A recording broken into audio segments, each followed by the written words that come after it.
You have to celebrate your wins. We've won the Mint 400, and I celebrated that win for weeks. But then we had to focus and move on. Dustin Jones, championship-winning Can-Am off-road racer. Can-Am's the same. The most race wins in all types of terrain with the Maverick X3, but then they focus and move on. The Maverick R, 240 horsepower and the first 7-speed dual-clutch transmission. This thing's a game changer. We celebrate those wins, but never for too long. The Can-Am, Maverick X3, and Maverick R. Visit canamoffroad.com.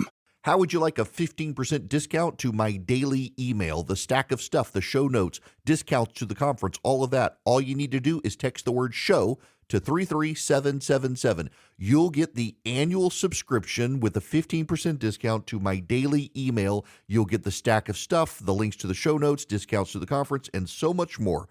All you have to do is text the word SHOW, S-H-O-W, to 33777. Text SHOW to 33777.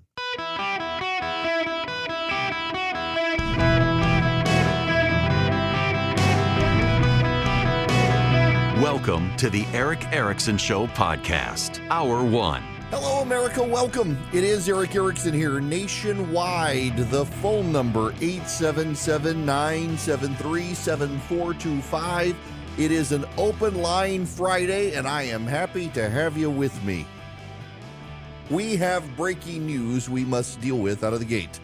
Georgia Congresswoman Marjorie Taylor Greene has filed a motion to oust the Speaker of the House, Mike Johnson, because of the House spending resolution that passed with majority Democratic support last night. There is the old Hastert rule that was developed by pedophile Denny Hastert, that the Republicans would not move forward with a piece of legislation unless it had majority Republican support. Again, it was conjured up by the pedophile, Denny Hastert, who had been Speaker of the House for some time.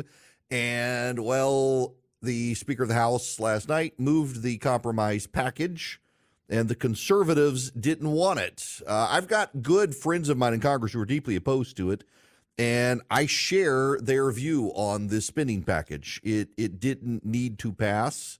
Had they not passed it and stuck to what they had, they would have had reductions in spending forced upon them by the prior deal. But there's a problem, and that is Republicans have a 2 to 3 seat majority of the House of Representatives.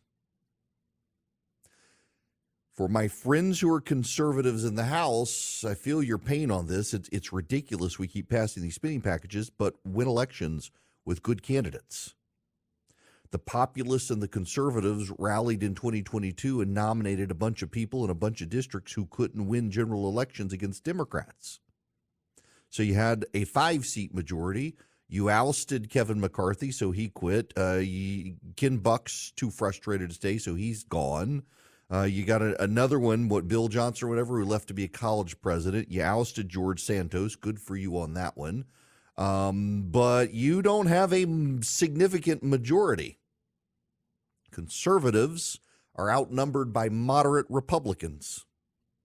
And the moderate Republicans were willing to go along with conservatives to do spending cuts earlier this year until Matt Gaetz decided to oust the Speaker of the House. And after that, the moderate Republicans said, a pox on all your houses, we're done. You people aren't serious. So Matt Gaetz and the populists ousting Speaker McCarthy burned bridges with the moderates who had agreed with conservatives to make major cuts in government. Now the populists, led by Marjorie Taylor Greene, wants to oust this speaker. Now, for perspective, Mike Johnson, the current Speaker of the House, is the first Bible-believing, evangelical, pro-life movement conservative to be Speaker of the House, period. Don't give me Newt Gingrich. Newt Gingrich actually was more moderate than people like to believe. In fact, when conservatives were angsty about Newt Gingrich, it was the moderates who saved him. And now, ironically, the populists have put Mike Johnson in this position where the Democrats and moderate Republicans will save him. So you have the first evangelical, Bible-believing, pro-life, socially conservative, movement conservative Speaker of the House of Representatives. And you're going to make him beholden to the Democrats and moderates by trying to oust him, and he's not going to get ousted. Unlike McCarthy, the votes are there to save this Speaker of the House. because the Democrats have come forward and said, we're done. We're tired of the clown show. We got a few months until the election. And so instead of trying to win elections, and by the way, you should note that the reason Republicans don't have a significant majority is because of people like Marjorie Taylor Greene, who with Donald Trump and others sided with a bunch of populist Republicans who weren't good fits for their districts. And they won primaries, but they couldn't win general elections. You know, the goal is not to win a primary, it's to win a general election. And what's so funny is that in a number of cases, they ousted incumbent Republicans who had been good fits for the district, who the base liked until Donald Trump decided he was mad at them. You got to find candidates who can win the general election, not candidates who can win the primary. So for my friends in the House of Representatives who are strong conservatives, my buddy Chip Roy's been railing against the spending package, and everything he said, he's absolutely right about. And in fact, he called out social conservative groups the other night on the floor of the House who didn't have his back, who were willing to give a pass on this. And he's right. They didn't fight. But I would submit the reason they didn't fight is because in a 2-seat House majority where the conservatives are the minority, the vast minority, conservatives aren't going to get much of what they want. And they're really not going to get much of what they wanted when the populists who aren't conservative but sound like it keep ousting speakers of the House who had been doing their best to give conservatives some of what they wanted. It really is mind-boggling to me now that you have Mike Johnson really is the first movement conservative evangelical pro-life Speaker of the House. When he was in the Louisiana legislature, he pushed for the marriage reform legislation that got rid of no-fault divorce in Louisiana. He pushed for pro-life legislation. He pushed for fetal heartbeat bans. He was a social conservative. He's the first real, authentic social conservative of that caliber to be Speaker of the House. And the populists who claim to be conservatives, they want to oust him. They've finally got one of their own, and they're not happy. And they're not happy because he's not giving them their way. But he's not giving them their way because it's a matter of votes. They don't have the votes. And if you're frustrated by the situation in the House of Representatives, as I am, you should be finding good conservative candidates to run for the House of Representatives who can actually win general elections so that they can go to Congress and fight for conservative reform instead of the clown show candidates that got nominated in 2022 that the Democrats then propped up and they lost general elections to Democrats. What are we doing here? Snatching defeat from the jaws of victory. And you know what's so funny here is that the Democrats, moderate Republicans, they're going to prop up Speaker Johnson. By the way, he's not their candidate. He's too conservative for him. They just don't want to go through this again. So then what's going to happen is you're going to have conservatives. Well, he's not our speaker. He's the Democrat speaker. So you're going to put the Democrats in charge of the House? You know, in the worst case scenario here, Mike Johnson says, well, screw this, I quit if they oust him. And that puts the Democrats one seat closer to Hakeem Jeffries being Speaker of the House. Before we even get to the election, the Democrats could sit in the Speaker's chair, and the Democrats in the Senate and the Democrats in the House could push all sorts of major Democratic legislation before we even get to the election because of Marjorie Taylor Greene. She's handing the House to the Democrats. Now, you have to understand that for people like Marjorie Taylor Greene, already fundraising on this, by the way, it doesn't matter if you're in the majority, the minority in the House, because you don't actually want to get anything done. You just want to fundraise. You want to go on TV. You want to raise a lot of money. You don't have an agenda. The wild difference between the Marjorie Taylor Greenes of the world and the Alexandria Ocasio-Cortezes of the world is that AOC recognizes she has to be in the majority to get something done that she wants done. She has a progressive agenda she wants passed. And so she was willing to accommodate people that she viewed as more moderate than her, like, of all people, Nancy Pelosi, who AOC thinks is to the right of the Democrats, which is bizarre to me because Pelosi's so left.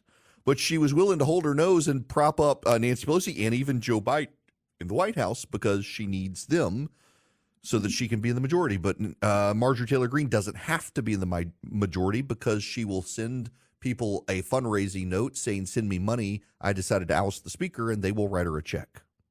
That's God's honest truth here. And then you have those who confuse tactics and strategy. This is, I got a bone to pick with a lot of the conservative movement right now, and they are confusing strategy and tactics. They're doing a series of tactics that they think is a strategy. They have no overarching strategy. The strategy is how here's the end game. What's the big vision to accomplish it? And then the tactics are the series of tools you deploy to accomplish your strategy to get to your end game. If you think about it as a paragraph, the strategy is the paragraph and the tactics are the sentences.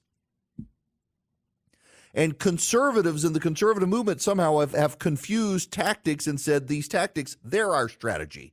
Well, you're moving back and forth, you're zigzagging, you don't have some overall goal that you want to accomplish. You want to accomplish conservative reforms? Well, you need buy-in from moderates in the House of Representatives. And to get buy-in from the moderates in the House of Representatives to accomplish your goals, and remember, those moderate Republicans were willing to do massive cuts in government with conservatives until Matt Gaetz blew it all up with his move to House Speaker McCarthy. So now there's no trust. You got to rebuild trust with the moderates. You got to rebuild trust with the moderates. Ousting another speaker doesn't rebuild that trust. The moderates showed you they were willing to make some cuts. They're concerned about the fiscal cliff.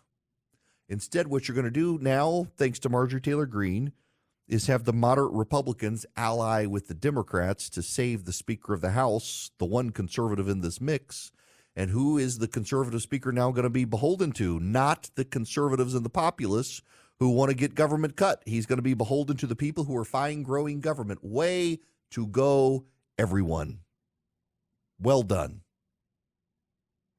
What a clown show. I don't blame my friend Ken Buck for wanting to wash his hands of it and be done with it. The reality, the God's honest truth, is you have a 2-3 seat Senate or House majority, you can't get anything done. The spending package grew government, and that's the status quo.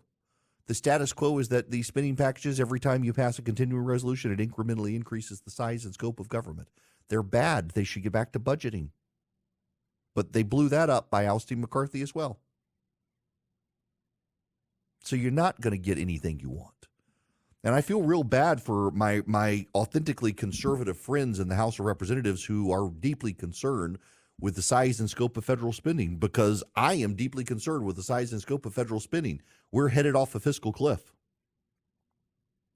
But when you burn bridges with your colleagues in the Republican conference by continually agitating to House speakers, you're not willing to compromise.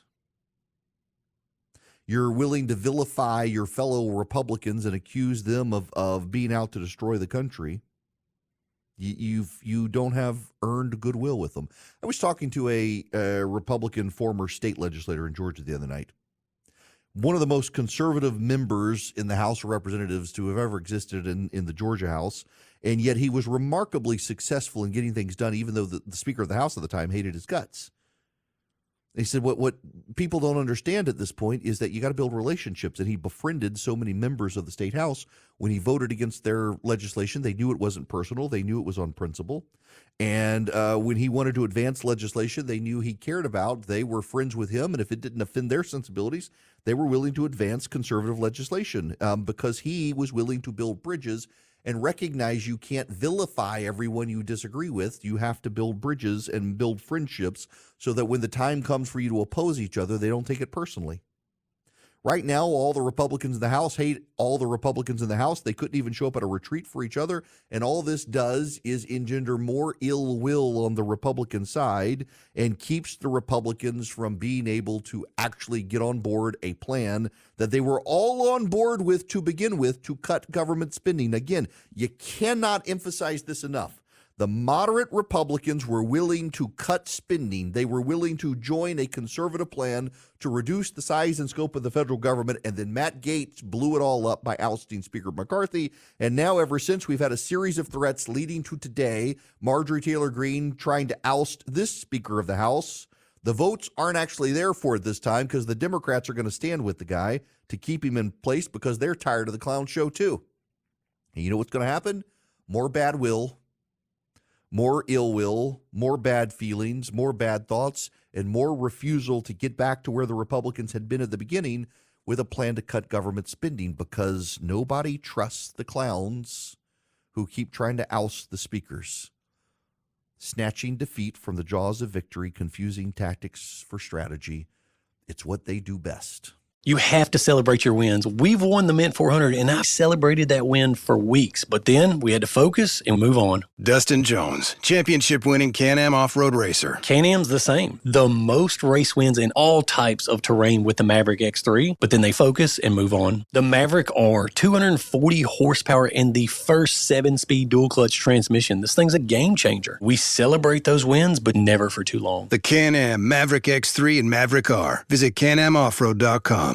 Welcome. It is Eric Erickson here. Phone number 877-973-7425. It's an open line Friday. Y'all, don't mistake my frustrations on this. I think that the spending package is crap. But I also recognize in a two-seat majority in the House of Representatives, you're not going to get spending cuts because conservatives are not only in the minority, they continue to nominate, along with the populists, people who aren't winning general elections. Win elections. You want to cut the size and scope of government? Win elections. Make a conservative case to the voters. Stop nominating idiots who can't get through general elections. I mean, we keep doing this to ourselves on our side. We keep snatching defeat from the jaws of victory. You nominate bad candidates in primaries who can't win general elections. There's your problem. I'm frustrated. I share the frustrations of friends of mine like Chip Roy with what we're doing in the House of Representatives, but I'm also mindful of the fact we got a two-seat majority. You're not going to shut the government down. You know what's going to happen when you and I try to shut the government down? I love government shutdowns. We should keep it shut down, but you got the moderates and the Democrats are going to align together. They've got 218 votes, and they will not only keep it open, they're going to grow it. So the best you can do is build some common ground with the moderates and try to keep them from growing it too much and maybe find some ways to cut. They showed you they were willing to cut. They showed you they were willing to cut. And then Matt Gaetz blew it all up with ousting McCarthy, and it's been a clown show ever since. It's so frustrating. We keep snatching defeat from the jaws of victory on our side. And by our side, I mean the conservatives, not even the Republicans. We keep snatching defeat from the jaws of victory. And the tragic thing here is that we're letting the populists do it. Marjorie Taylor Greene's not a conservative. She's a populist. And the populists are the ones who more often than not, they're the ones who embrace the tactics instead of strategy. That they've got a, if it feels good, do it right now, no impulse control mentality. And they're ruining it for all of us. So deeply frustrating. So deeply frustrating. And government's going to keep growing as a result of it because we can't win elections with the clown nominees that have been put up in these races. You know, Americans for Prosperity is out trying to help conservatives win around the country and being creative and innovative in how they do it. Like they just bought Bidenomics.com as a great website to show people how bad Biden's economic policies are. It's actually a great website to find out just how bad Biden's policies are. Really eye-opening in his words versus his deeds. You can go see it at Bidenomics.com. But I got to put in a plug here for Americans for Prosperity because in Georgia and South Carolina in the last couple of days, they've helped get huge wins for school choice in those states. They've knocked on doors in districts where legislators were wobbly on school choice. They've educated voters. They mobilized voters to make phone calls to their wobbly legislators to get them standing on firm ground. They really, really played a significant role in getting school choice passed in Georgia and South Carolina. And around the country, they've been doing this. They're in 37 states fully organized now. Go to americansforprosperity.org/Eric today. americansforprosperity.org/Eric. Sign up today with Americans for Prosperity. Be part of a great movement to grow conservatism across the country. You have to celebrate your wins. We've won the Mint 400, and I celebrated that win for weeks. But then we had to focus and move on. Dustin Jones, championship-winning Can-Am off-road racer. Can-Am's the same. The most race wins in all types of terrain with the Maverick X3, but then they focus and move on. The Maverick R, 240 horsepower and the first 7-speed dual-clutch transmission. This thing's a game changer. We celebrate those wins, but never for too long. The Can-Am Maverick X3 and Maverick R. Visit canamoffroad.com.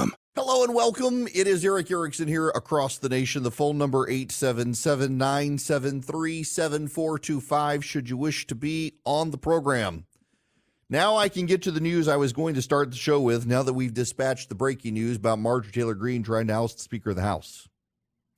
And that is the due process situation in New York. I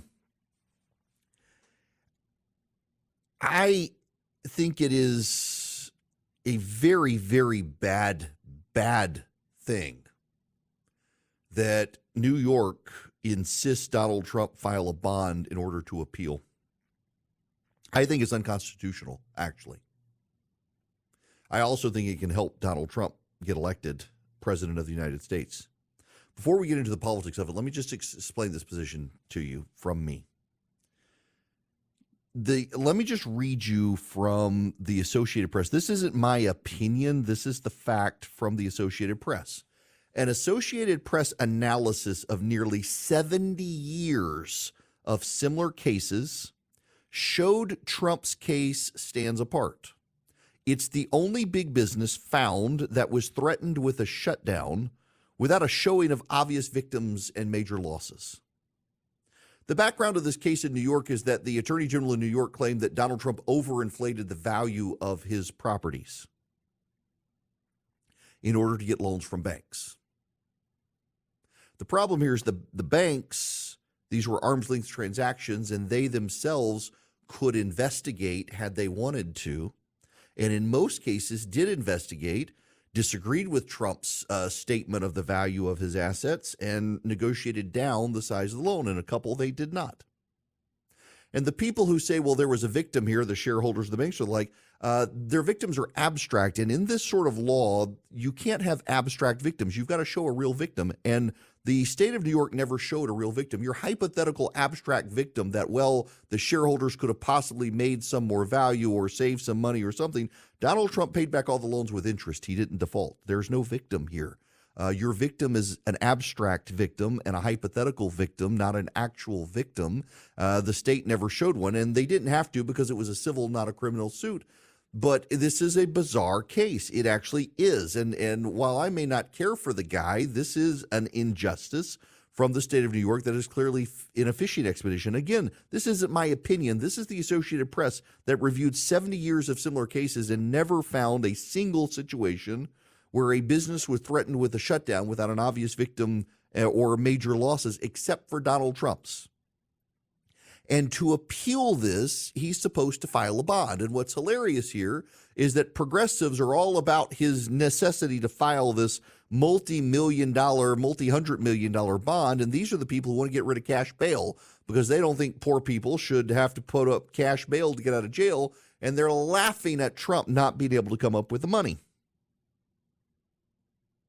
I happen to have some insider knowledge here, because I am very familiar with the internal operations of one of the companies that Trump reached out to. And I was explicitly told the company wouldn't work with Trump because of... That was a sneeze. I was specifically told by someone involved in the conversations that they would not help Donald Trump because of his politics. There are only a handful, less than 5 companies in the world that can put up the bond and have insurance tied to a $450 some odd million bond that Donald Trump would have to post. It makes it virtually impossible to get because you have to have the bond, you have to have an insurance company being able to back the bond, and it becomes very, very hard. It's pretty much impossible at that amount of money. It's also one of the largest charges or claims against any company in any sort of similar lawsuit. It really is bizarre, particularly when there are no victims and there are no losses and all the money was paid back with interest. New York I think is violating Donald Trump's constitutional due process right to be able to appeal by impeding him by requiring a cash bond. And so now they want to seize his property. Frank Luntz is the famed pollster, focus group expert, not a fan of Donald Trump. He's not a fan of Donald Trump. He's considered a Republican, not a fan of Donald Trump's. He was on CNN talking about this. Listen. All right, Frank, the politics of this. Folks in the Biden campaign are already starting to refer to Donald Trump as broke Don, which is interesting. And then there is the possibility that the New York Attorney General, Letitia James, would have to start or would start seizing assets, maybe even buildings. How do you think that would play? I want you to remember this moment, and don't forget it. If the New York Attorney General starts to take his homes away, starts to seize his assets, it's all going to be on camera. Pundits are going to sit there and scream about this. This man cannot be elected. You're going to create the greatest victimhood of 2024, and you're going to elect Donald Trump. If they take his stuff, he's going to say that this is proof that the federal government and the establishment and the swamp in Washington and all the politicians across the country and the attorneys generals and all of this, that this is a conspiracy to deny him the presidency. He's going to go up in the polls just like he went up every single time they indicted him. The indictment, let's not talk about whether it's justified or not, but it will prove the things that he's saying on the campaign trail, and he will go up, and it may just elect him president. Do not forget that. And I say this to the Attorney General right now. If you play politics on this, this is what the secretaries of state did in Colorado and what they did in, I believe, was Maine. His numbers went up in both states. I don't understand. I'm almost speechless in how pathetic the opposition to Trump has been and how completely misguided. And this is a perfect example of it. He's not wrong. He's not wrong. Part of me wonders if Donald Trump wants them to start taking his properties. Now, there are a lot of people said, oh, they'll take Mar-a-Lago from him. Florida has such a big homestead exemption in Homestead State. It's going to be very difficult for New York to take Mar-a-Lago from Donald Trump without a fight in Florida in favorable courts for Trump. But the New York properties and the golf courses and all up there, they might be able to do it. It's going to make Donald Trump look even more persecuted as you know, there is this undercurrent sentiment in non-white communities about our double standards of justice and the elite getting away with things. And you suddenly make Donald Trump a very sympathetic figure to them, that the elite they hate also hate Donald Trump and they're persecuting him like them. This helps Donald Trump. That the left can't seem to understand that this helps Donald Trump is bizarre to me. And you could hear the just incredulity in Frank Luntz's voice. Like, do they not understand they're getting Donald Trump elected by doing this sort of stuff? Luntz does not want Trump elected. And he stands back as a disinterested, at this point, outside observer of the process, thinking you people are going to get this guy elected. Actually, I don't know that I shouldn't say Frank doesn't want him elected. I don't think Frank likes Trump at all. But he recognizes where this is headed, and it actually is really funny. The Democrats are helping Donald Trump so much. Now, there's a problem. Donald Trump is undermining himself in this. This is Donald Trump's tweet. In fact, a prominent member of the news media read my morning piece on how I think it's a constitutional violation to force Donald Trump to post this bond to file an appeal. And he said, I completely agree. Your post was well-reasoned. It was thoughtful. It was logical. But Donald Trump just sabotaged your point. This is what Donald Trump posted online this morning.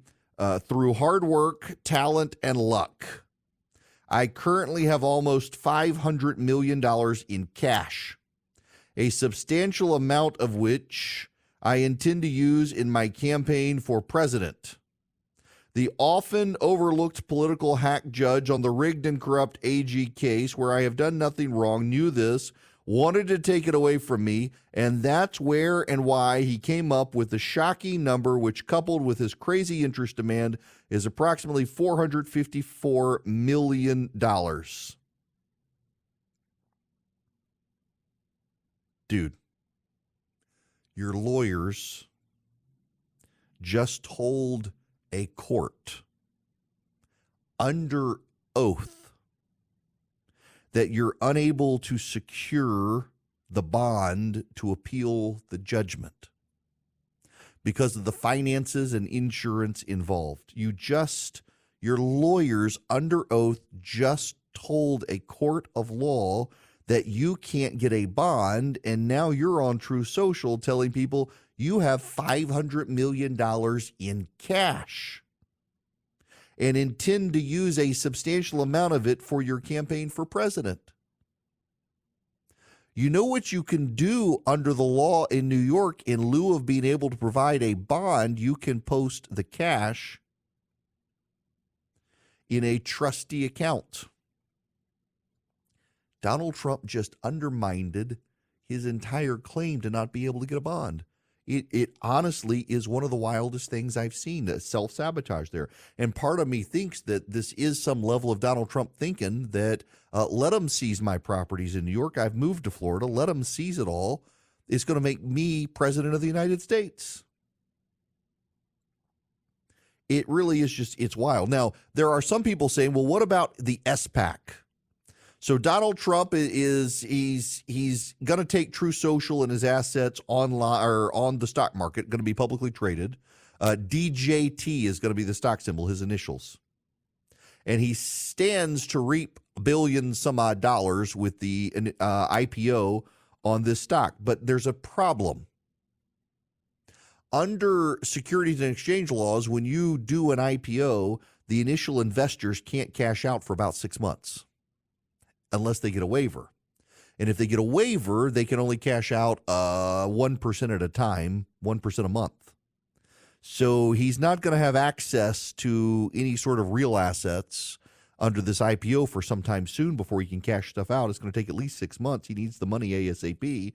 His lawyers go to court. They say, listen, we need a waiver from this rule because given the unique situation, $454 million, there are only about 3 companies that can provide the bond, and all of them are running into insurance problems, making it impossible for them to give us the bond. So we can't post a bond that you say we need to appeal because we can't get that bond. Therefore, our due process rights are being violated, and they're absolutely right on that. Until this morning, as the sun rose, Donald Trump went on True Social and told everyone he had $500 million in cash and intended to use it to run for president. Well, you can't use it to run for president if you want to appeal because you can't get a bond, but you just said publicly you have the money that could be used to put in a trust account to cover the cost of the bond to be able to appeal. Oh my gosh, I can't believe he did it.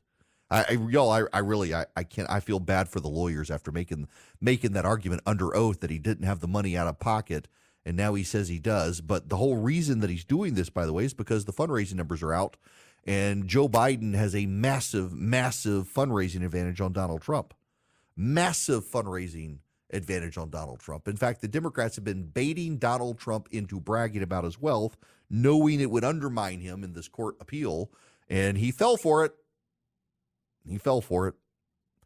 And now if he's got $500 million, he's going to have to use it if he wants to appeal, or he can let them take all of his properties, including Trump Tower in New York, where he and his wife have a house, have a condo.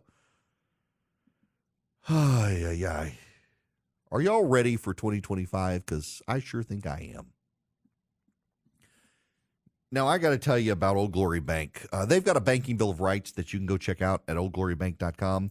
They're not going to give your information to the federal government. They're not going to prohibit you from transactions you wish to do. They're not going to monitor your transactions and prevent you from doing business with companies you want to do business with. And they're not going to cancel your account because of who you are and who you do business with and what your politics are, as some banks have started doing in this country. This debanking trend from the left is getting out of hand. You can go read their banking bill of rights at oldglorybank.com. Also, I have an account with them, and I don't get fees taken out by my bank, oldglorybank.com, because they don't have fees for their checking and their savings account. I don't have a premier checking account, which they're just about to bring online, and I suspect there will be fees with that one. But for the basic checking and the basic savings that I've got, Y'all, I can deposit cash at retail locations around the country, and it gets credited into my account. I've done this with my kids. The kids, I wanted bank accounts with Old Glory Bank for them because they don't have fees. They are a real bank. They're a regular bank. They're good people, and they share your values, too. Group of conservatives set up Old Glory Bank because they did not want woke banks. They were tired of the debanking trends. You should do business with Old Glory Bank. Y'all, seriously, they've got great online apps, online bill pay. They've got their online budgeting tools are fantastic. It's a great bank, and they are good people. These are the sorts of businesses you want to succeed. I'm a customer. I was before they started ads. I'm not a customer because of the ads. I beg them to advertise because I want to promote this bank. I love them.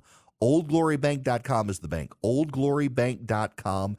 Member FDIC, equal housing lender. Terms and conditions apply. You have to celebrate your wins. We've won the Mint 400, and I celebrated that win for weeks. But then we had to focus and move on. Dustin Jones, championship-winning Can-Am off-road racer. Can-Am's the same. The most race wins in all types of terrain with the Maverick X3, but then they focus and move on. The Maverick R, 240 horsepower and the first 7-speed dual-clutch transmission. This thing's a game changer. We celebrate those wins, but never for too long. The Can-Am Maverick X3 and Maverick R. Visit canamoffroad.com. Hello and welcome. It is Eric Erickson here. The phone number, 877-973-7425. It's Open Line Friday. Be patient with me because I ran long in the last segment, so I can't take your calls now because we don't have a lot of time.